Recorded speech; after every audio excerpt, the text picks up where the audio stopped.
A'udzubillahi minasyaitonirrajim. Bismillahirrahmanirrahim. Alhamdulillahirabbil alamin. Assalatu wassalamu ala asyrafil anbiya'i wal mursalin wa ala alihi washabihi ajmain. Rabbi shrah li sadri wa yassir li amri wahlul 'uqdatam min lisani yafqahu qawli. Allahumma iftah 'alaina hikmataka wa anshur 'alaina min khazaini rahmatika ya arhamar rahimin. Rabbana zalamna anfusana wa lam taghfir lana wa tarhamna lanakunanna minal khasirin. Rabbana atina fid dunya hasanah wa fil akhirati hasanah wa qina adzabannar. Wa sallallahu ala sayyidina Muhammadin wa ala alihi wasallam. Alhamdulillahirabbil alamin. Amma ba'du. Jadi kita bersyukur kepada Allah SWT dapat kita dengan izin dan rahmat maghfirahnya kita dapat bertemu dan berkumpul untuk mengadakan majlis tawajuh zikrullah sebagaimana jalan sanad kita lah, jalan arabilah kita ni, demi melangsungkan makna kesinambungan dalam perjalanan hidup kita lah sebagai hamba Allah dan sebagai salik yang menuju kepada ma'rifah dan menuju pada berma'bud kepadanya. Jadi untuk tajuk tazkirah untuk hari inilah, hari Sabtu 25 Februari 2023, bagaimana teman maklumkan dalam WhatsApp, yang mana tajuknya Maknawiyah Perjalanan Syariat, Tarikat, Hakikat dan Ma'rifat dalam Sendi Ibadah. Okey, jadi tajuk ni umumlah, kita nak buat pun nak sentuh pun surface sajalah. Bukan sebagaimana tajuk tertutup, agak lebih mendalam dan lebih tafsili lagi lah. Sekarang ni kita sentuh surface dan sentuh secara ijmali, awam, secara awam, secara asas. Okey, jadi kalau kita faham di sini, setiap langkah dia mesti, setiap langkah perjalanan mesti ada permulaan dia. Mesti ada tapak dia, mesti ada benih dia, permulaan dia, mukadimah dia. Dia tak boleh kita go through terus. Macam contoh kita nak pergi KL, mesti tempuh, kalau kita daripada utara, mesti tempuh tol, contoh tol Kulim, tol Jurun, satu. Jadi yang kita tengok perjalanan sekarang ni, daripada syariat, tarikat, hakikat, makrifat, dia tak tempuh syariat, dia melompat ke hakikat terus, atau pada terus mengaku makrifat. Jadi perjalanan tu kita nak kata salah pun tak salah sebenarnya, tapi dia ada kategori dia. Ada kategori dia. Ada mana ada proses. Jadi kita nak sebagai hamba Allah yang kita mesti mengikut sunatullah, kan? Anda mengikut ada asas dia, ada muqtadi dia, ada mutawasid dia. Jadi ada ulama dah susun perjalanan-perjalanan tu, kan? Jadi teman akan sentuhlah sedikit sebanyak. Yang mana dikatakan permulaannya ialah memahami syariat. Yang ni kita memahami usul pegangan, usul i'tikad, usul aqaid kita, pegangan kita, pancang tauhid yang berkaitan dengan iman, kan, berkaitan dengan hukum hakam, berkaitan dengan ketetapan, garis panduan dan undang-undang. Bagaimana kita tengoklah dalam YouTube bagaimana Ustaz Idrus sebagai seorang yang faqih dalam ilmu ilmu fiqh, kan. Jadi orang banyak bertanya. Kalau kita tengok orang bertanya tu berkenaan hukum hakam, etikad, ketetapan garis panduan, yang mana berkaitan solat, berkaitan wudu, berkaitan faraid, berkaitan benda hukum hakam yang kita nampak. Dia punya mainframe dia tu. Jadi yang tu kita tak boleh nak pertikaikan apa-apa. Pasal kita kena memahami yang tu dulu, syariat tu dulu. Sebagai yang mazhar terzahir, bagaimana yang Rasulullah dah perjuangkan selama 23 tahun, kan, di Makkah, di Madinah. Undang-undang ketetapan, kan, supaya kesejahteraan ke atas manusia itu meliputi mana berdakwahnya, kan, bagaimana kita berhubungan, hablum minan nas, hubungan kita dengan manusia, hablum minallah, bagaimana hubungan kita dengan Allah. Dia ada garis panduan perincian, kan. Jadi yang dikatakan itulah syariat adalah ketetapan atau uslub, yakni cara kehidupan yang zahir, yang telah dizahirkan keluar, dinyatakan, yang dibawa oleh Rasulullah SAW ke alam ini. Yakni syariat ini mampu dilihat. mampu dilihat dengan mata kasar, kerangka cara hidup melalui apa yang terkandung dalam Islam yang dipegang oleh umat Islam secara umumnya kan. Itu syariat dia lah. Tak boleh tukar pula kata puasa tahun ini seminggu je. Pula tahun lepas 60 hari pula. Dia tak ada berubah. Dia mesti tetap kan. Puasa wajib contoh Ramadan tu kan tak boleh ubah. Tak boleh pula puasa bulan Rejab pula tukar. Tak ada kan. Dia dah tetap fit. Bagaimana ditetapkan oleh Al-Quran dan Sunnah. Gitu nampaknya. Apa nama tu yang terzahir pada maknawiyah syariat. Yang mana dalam syiar Islam yang jelas yang nampak disebut, Allah sebut dalam firman-Nya, wa ma khalaqatul jinni wal insan illa liya'budun. Yang mana tidak aku jadikan jin dan manusia melainkan untuk beribadah kepadaku. Jadi itu kita. Jin pun kena ta'alif syarak juga kan.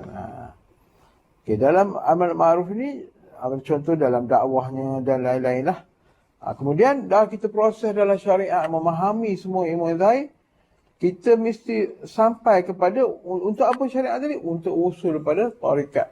Yang mana tarikat tu kelakuan Rasulullah. Mazhar syariat dia zahir, terutama dalam batinnya Rasulullah. Kelakuan ni, akhlak ni kan. Maknanya tujuan syariat tadi untuk usul. Maknanya sampainya ia kepada tarikat. Jadi kalau kita dalam pemahaman kita bila kita sebut tarikat, tarikat yang ada nama jemaah ke, Ahmadiyah ke, Qadiriyah ke kan, Syabadiyah ke, Syaziliyah ke, itu sebenarnya bukan begitu. Maknanya yang itu adalah sekolah saja. Maknanya yang kita nampak tu adalah disiplin. Disiplin Syaziliyah, disiplin Syabadiyah, disiplin maknanya pusat institusi latihan saja. Tapi sebanyak kita tak nak asabiyah. Bila kata, aku punya tarikat lagi betul, aku punya, tak. Maknanya sebenarnya adalah latihan.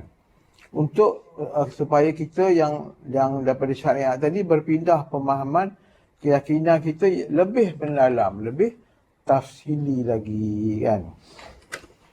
Supaya kita contoh, kita faham beribadat ni, tidak boleh kita ujub, tidak boleh kita riak, takabur, sum'ah kan. Hubujahnya. Kita faham kan. Pemahaman akhlak antara zulmat dan antara mahmudah. Daripada gelap kita berpindah kepada terang. Itu yang perjalanan solid itu tadi. Walaupun dia duduk dalam institusi tak kira lah Syazaliyah ke, Qadiriyah, Syabadiyah ke, Mujaddidiyah ke, macam-macam nama kan. Kita jangan petikai itu. Pasal apa? Kalau kita petikai itu, orang antara syariat dan tarikat ni memang bergaduh. Kalau kita tengok Ustaz Auni ada penerangan kan. Lepas tu yang duduk bercakap ni antara syariat dengan yang duduk di dalam alam syariat dan alam tarikat. Bergaduh lah. Yang fiqh kata dia betul, yang tasawuf kata, fiqh tarikat kata dia betul. Jadi kita tak nak begitu kan. Pasal apa? Menghambat, kata orang Indonesia, menghalang perjalanan kita yang elok. Semua tadi dah blok.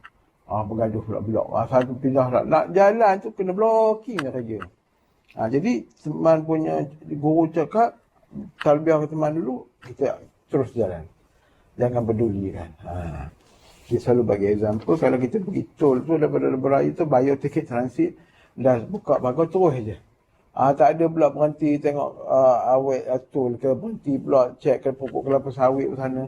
Berhenti pula terlalu lama pula kat rehat pula, relax.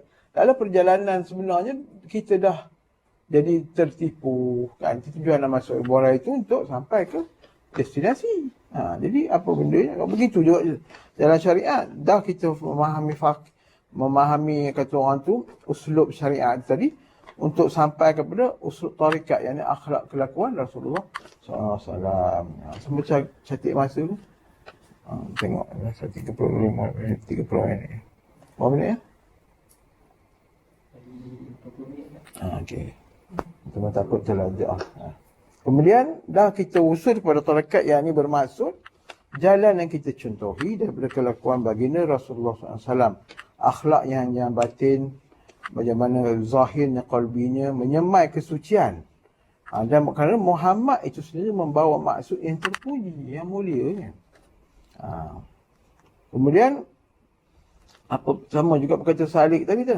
Macam orang bersuluk kan, untuk berpindah daripada daripada zulmat kepada nur. Zulmat pun dikatakan zulmat itu 70,000 lapis. Jadi nak berpindah tu melalui proses.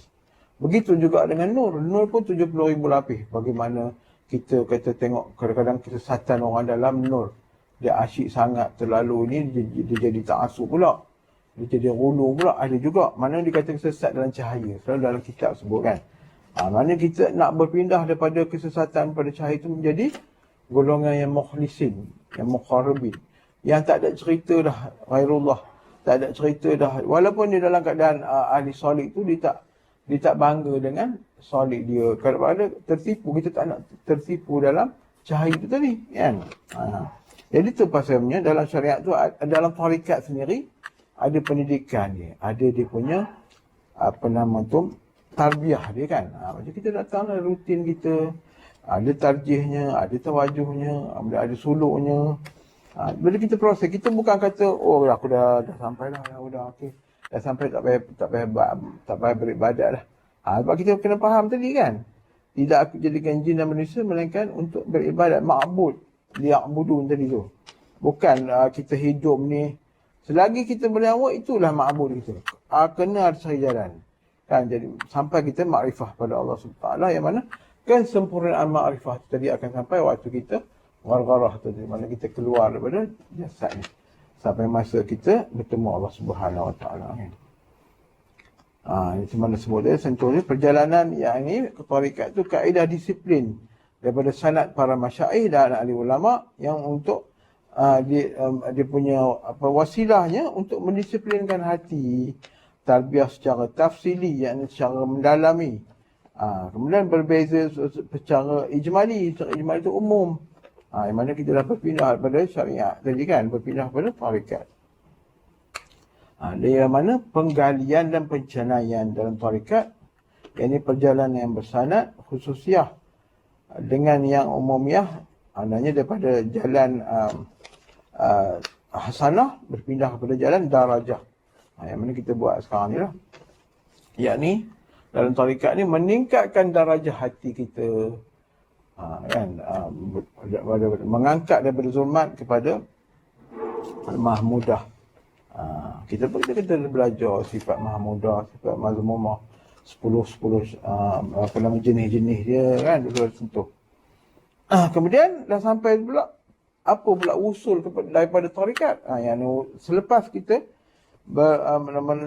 usul habis kita dalam wasilah tarikat tu tadi, agar usul pula kepada pemahaman keyakinan hakikat kan. Hakikat ni banyak macam tafsir lah. Orang ni kata macam ni hakikat, ni kata hakikat. Yang mana selalunya kebanyakan bercanggah pula dengan syariat. Kita tak nak macam tu. Hakikat ialah satu keyakinan yang kita dah masuk mencelupkan hati dalam hakikat, dia akan menguatkan syariat. Syariat yang kita nampak tadi adalah dalam arti kata syariat sughra yang kita faham secara kecil. Nampak secara kecil dulu. Syariat sughra yang ni kita nampak secara partition by partition. Syariat tarikat itu syariat permulaan, syariat sughra. Ada syariat pandangan kecil saja. Dia ada lagi satu lagi, pandangan syariat kubra, ni cuma sentuh sikit. Kemudian dikatakan dalam makam hakikat, dikata sini dalam firman-Nya surah Al-Najm ayat 42. Wa anna ila rabbika muntaha.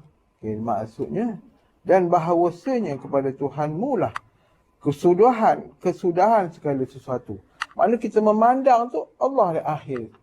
Maknanya pengakhiran segala hakikat. Ini dia maksudnya. Dan bahawasanya kepada Tuhanmu lah kesudahan segala sesuatu. Al-muntaha kan. Lalu kata ilmu muntahi ini lah. Kadang-kadang orang perlia kata tahi pula. Langan buat bahasa kan. Perkataan muntaha tu yang tinggi. Kesudahan segala sesuatu. Maknanya bila kita duduk dalam makam tu kita dah faham lah. Itu contoh yang kita tengok satu ustaz selalu cuma forward kan. Tak payah sentuh nama dia selalu sebut. Dalam bidang ini. Pasal apa? Dia kategori majzub. Tak nak sebut nama lah. Kita tu tahu. Dia selalu syarah. Bagus dia pengisian tu, bukan tak salah, bagus. Dia tapi dalam pemahaman hakikat. Tu yang kadang kita tengok dia pun canggah, dia pun sanggah ustaz tu. Faham orang sanggah tu sebab dia orang tak berpindah. Dia daripada syariat surah tadi tak berpindah lagi. Kita tak sentuh nama sebab teman kalau dalam tazkirah teman cukup nak elok lah sebut nama orang. Yang ni pemaknawiyah dia, hakikat ialah kebenaran hak Ta'ala yang dikecapi oleh si salik tu tadi, yakni yang mengerjakan perjalanan, yang dah menempuh perjalanan, yakni jalan suluk, riadah jalan suluk. Hasil dirinya mengheningkan hatinya dengan apa yang diamalkan daripada dalam syariat. Nampak kita berpindah. Dalam kita syariat tu tidak berpisah. Mesti ada wuduknya, mesti fahaman junubnya kan. Takkan tiba-tiba kita dalam keadaan berhadas nak berhakikat, nak bertarikat kan. Nampak kerosakan yang berlaku dari situ. Yang ini kekuatan iman dalam hakikat tidak sama tingkatannya dengan kekuatan iman dalam syariat. Kena faham. Dan berbeza kekuatan iman dalam syariat dan berbeza dalam tarikat. Contoh iman sahabat yang tahqiq tadi tu, berhakikat ialah bila berabah, bila dia ditindih oleh batu kan, oleh kaum kafir Quraisy waktu dia diseksa. Disebut apa? Ahad. Yang esok. Maknanya iman dia dah tahqiq pada hakikat. Disebut itu sebab makam dia, makam itu. Keadaan itu. Tapi dalam kita muraqabah ada tingkatan tu. Tapi kita akan ditempuh oleh orang yang bersuruk sajalah. Teman nak kupas ini tak sesuai. Okey, di sini pengenalan jazbah jazam di dalam keyakinan. Yang ini hakikat ialah pengenalan jazbah jazam yang kukuh di dalam keyakinan hakikat. Dalam keyakinan hakikat inilah yang merungkai, membuang segala waham, zon yang ada di dalam perjalanan syariat dan tarikat. Maknanya waham tu benda yang berbolak-balik. Yang ni kata ini. Dia hakikat letup dia terus dapat isi dia. Dia maknanya kena hasil daripada bawah lah. Macam orang kata lah, contoh orang duk bercerita, aku dah makan dah durian di 24 ke, dah durian mu sangking lah.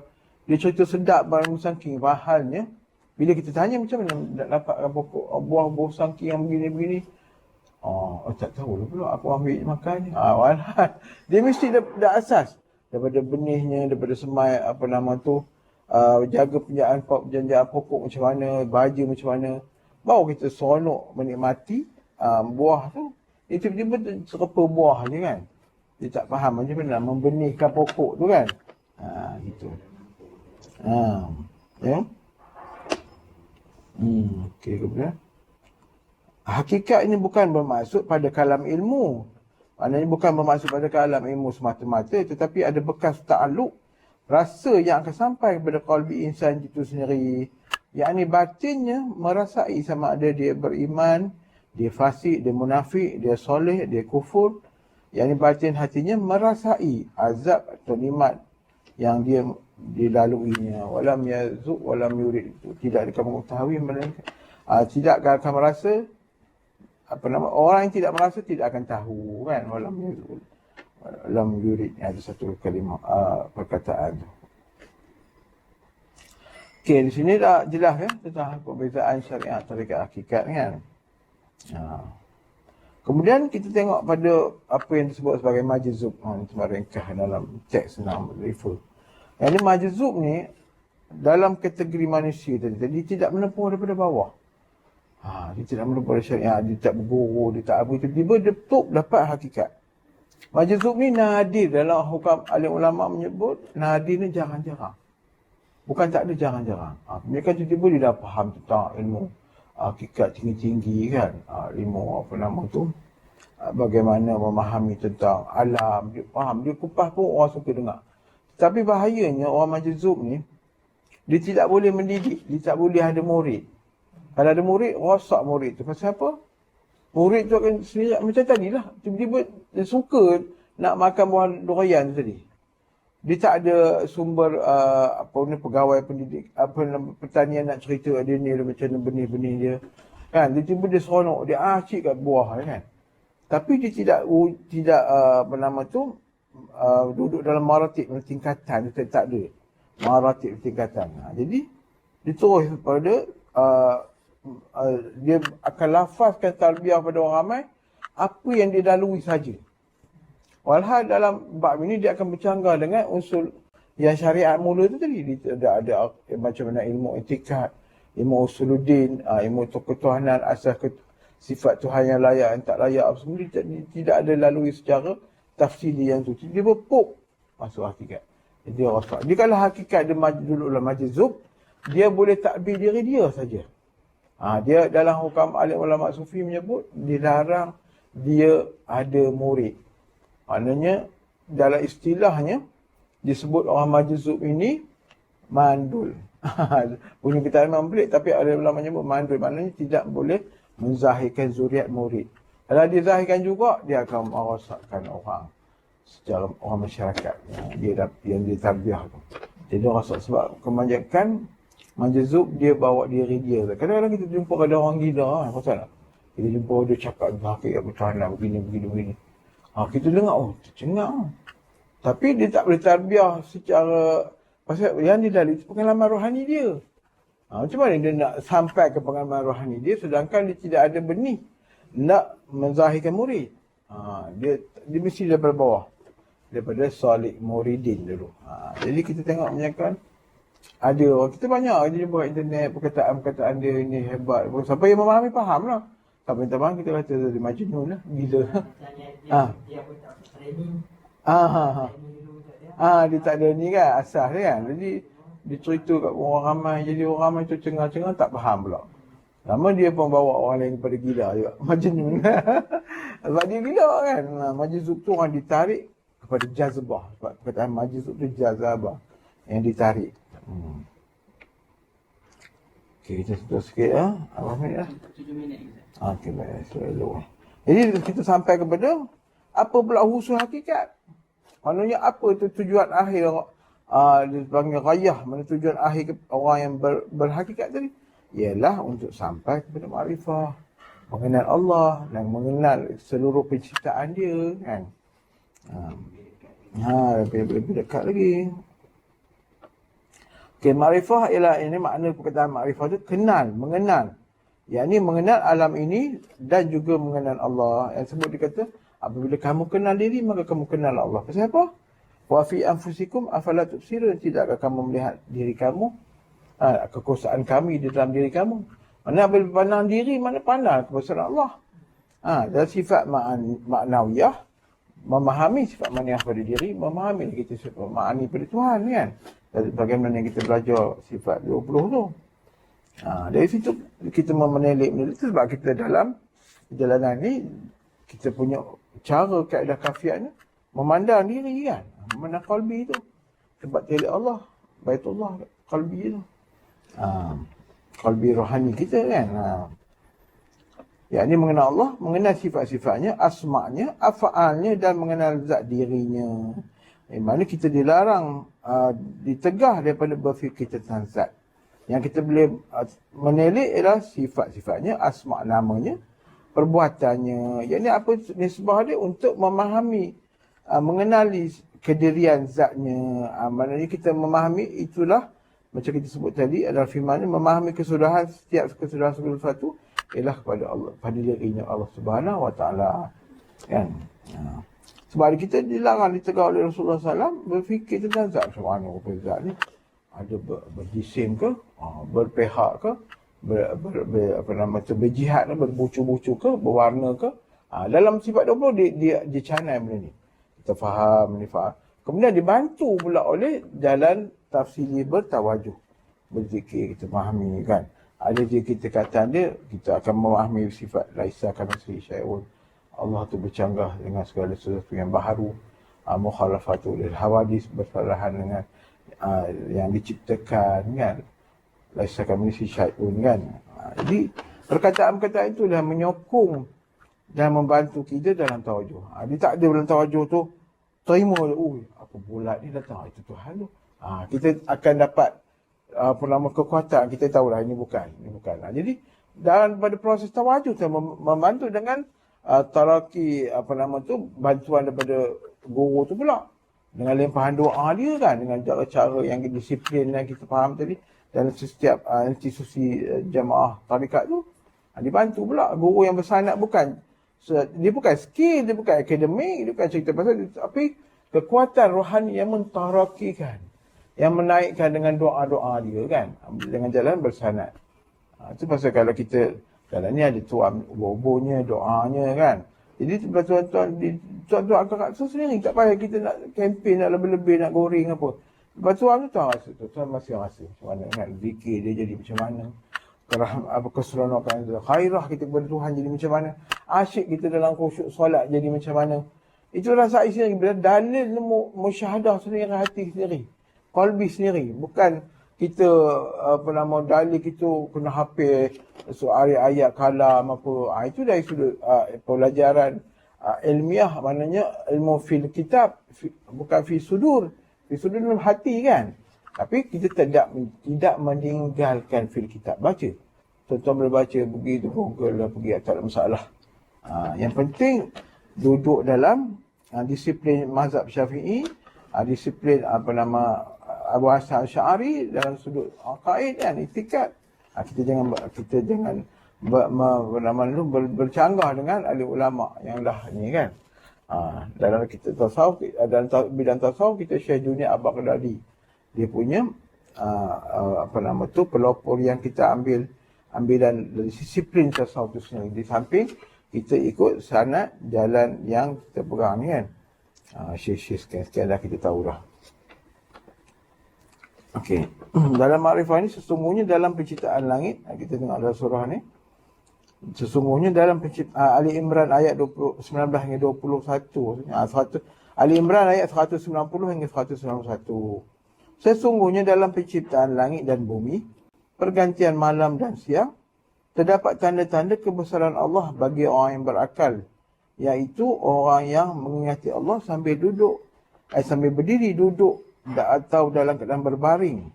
Dan mereka sentiasa menzikirkan tentang penciptaan langit dan bumi, sambil berkata dalam batin mereka, ya Tuhan, ya Allah Tuhan kami, tidaklah Engkau menjadikan semua ini sia-sia. Maha suci Engkau ya Allah, lindungilah kami dari azab siksa api neraka.